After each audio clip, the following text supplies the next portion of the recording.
Assalamualaikum warahmatullahi wabarakatuh dan salam sejahtera untuk kita semua. Perkenalkan, nama saya Oktaviani Priscilia Timbani dengan akhiran NIM 144. Saya dari kelas D. Nah, di sini saya akan menjelaskan tentang teknik pemahaman individu dalam layanan bimbingan konseling. Langsung saja masuk pada materinya. Apa sih teknik pemahaman individu dalam layanan bimbingan konseling? Nah, teknik pemahaman individu dalam layanan bimbingan konseling adalah cara atau metode yang digunakan oleh konselor untuk mengenal, menilai, dan memahami karakteristik, potensi, serta masalah yang dialami individu secara menyeluruh. Nah, teknik ini meliputi berbagai prosedur seperti observasi, wawancara, skala penilaian, daftar cek, inventory, teknik proyektif, dan tes yang bertujuan untuk mengidentifikasi kebutuhan dan masalah individu sehingga layanan konseling yang diberikan dapat tepat sasaran dan efektif. Nah, pemahaman individu ini menjadi dasar untuk menentukan jenis bantuan yang diberikan kepada klien agar perkembangan dan penyelesaian masalah dapat tercapai dengan baik. Nah, adapun tujuannya yang pertama, membantu konselor menerima keadaan dan karakteristik individu seperti apa adanya, termasuk kelebihan dan kekurangannya. Yang kedua itu, permintaan bantuan konselor memperlakukan individu sesuai kebutuhan dan memberikan bantuan yang diinginkan. Yang ketiga, terjadi gangguan komunikasi antara konselor dan individu sehingga tercipta hubungan yang baik. Yang keempat itu, mendapatkan laporan menyeluruh tentang keadaan individu termasuk masalah yang dihadapinya. Dan yang kelima, menentukan jenis layanan bimbingan dan konseling yang tepat untuk individu tersebut.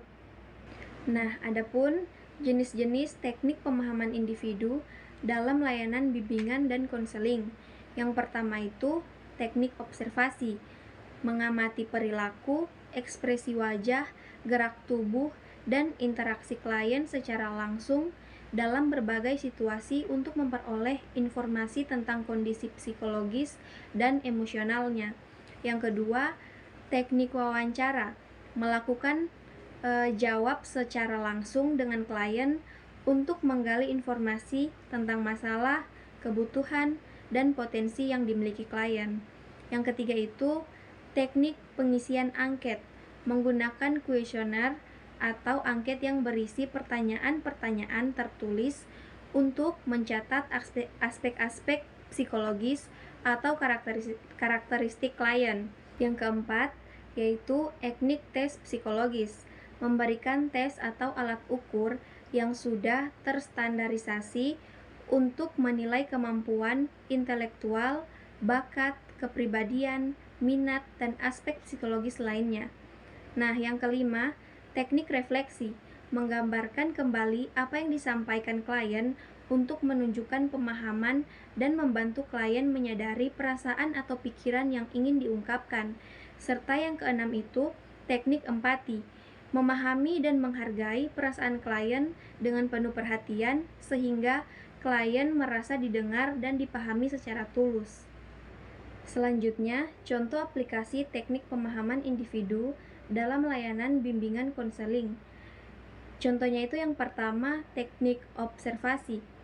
Nah, contohnya seorang konselor mengamati perilaku siswa selama pembelajaran dan interaksi dengan teman-temannya.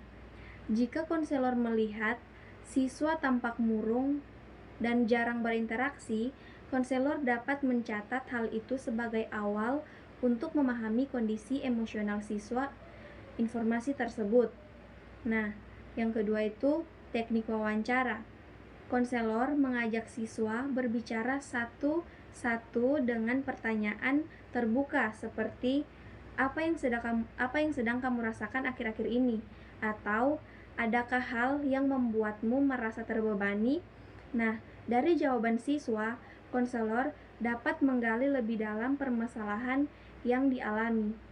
Nah, jadi teknik pemahaman individu membantu konselor mengenali potensi dan masalah siswa secara tepat sehingga layanan bimbingan dapat diberikan sesuai kebutuhan untuk mendukung perkembangan optimal siswa. Demikian materi yang dapat saya paparkan. Jika ada salah kata, mohon dimaafkan. Terima kasih. Assalamualaikum warahmatullahi wabarakatuh.